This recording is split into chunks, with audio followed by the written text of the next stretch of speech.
So why you should stay single when you come to the Philippines. Basically, a lot of people will hop online when they get to a Philippines, Thailand, wherever they go, and you will notice that a lot of people just end up doing that. Like, they get into a situation where they have a scarcity mindset, and so they end up really just, settling for the first person that contacts them on the online dating site.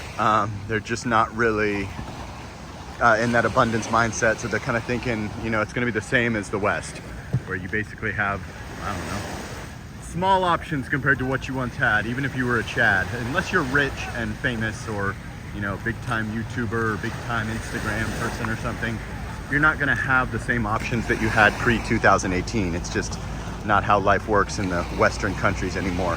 After the explosion of Snapchat and Instagram and the Kardashians and OnlyFans and stuff, it's just not what it once was. So essentially, you're going to be kind of in a situation where you're in that scarcity mindset. So you're going to think, oh my God, I just got this 22-year-old or this 32-year-old or whatever, depending on your age, that's contacting me on, Tinder or whatever. And I better, fold them and cash out, essentially, and meet this girl at the airport and get locked up. Well, the reality is that there is abundance everywhere in the Philippines. A lot of guys come into my community and stuff and they say, hey, I'm fat, I'm this, I can't get any girls, I'm being mistreated by women. Women have kind of handed me my ass in the West.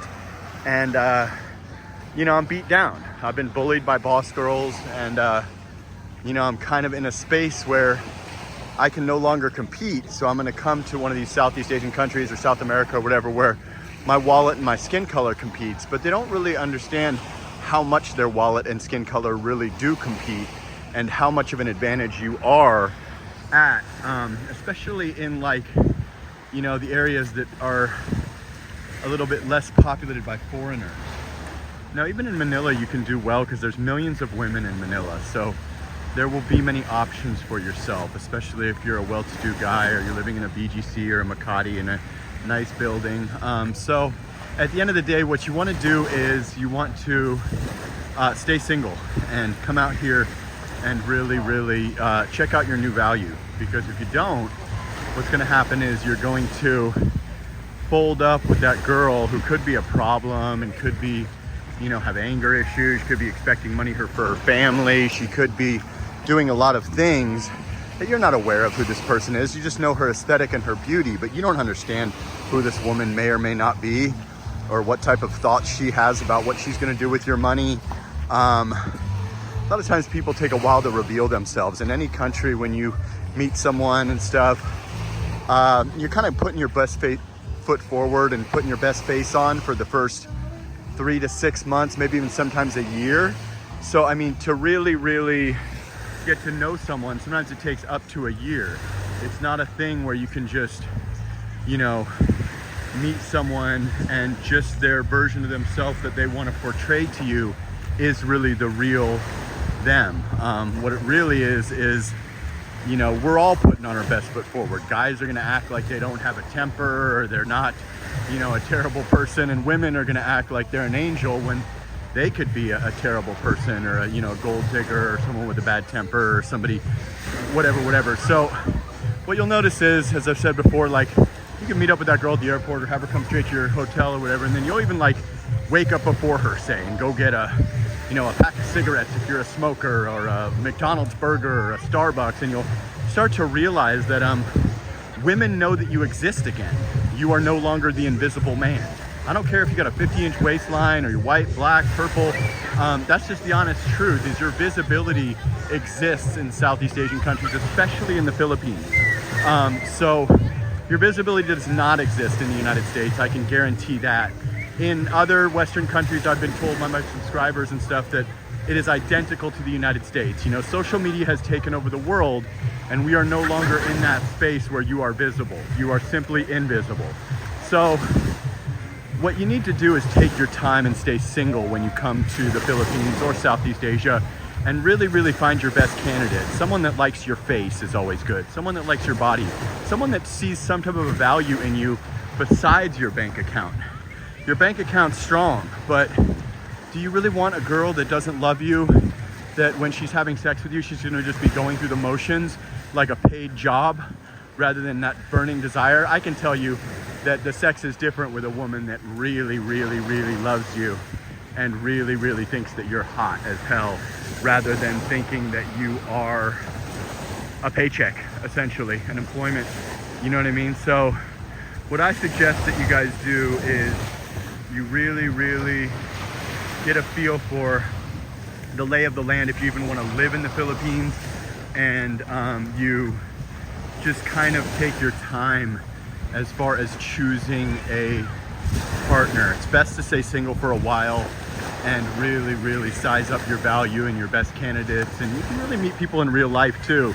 That way there's no filters, there's no, there's no chance that you're not feeling the same vibe as that person. When you meet someone in person at Starbucks or walking down this beach right now, you're gonna be able to feel the vibe of how this person is and if you're really comfortable with them.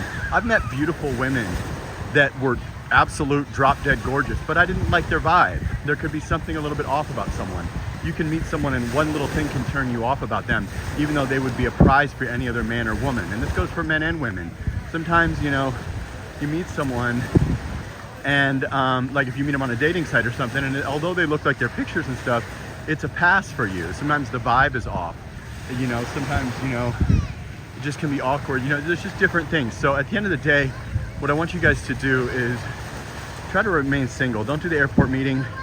Don't do the come straight to my hotel.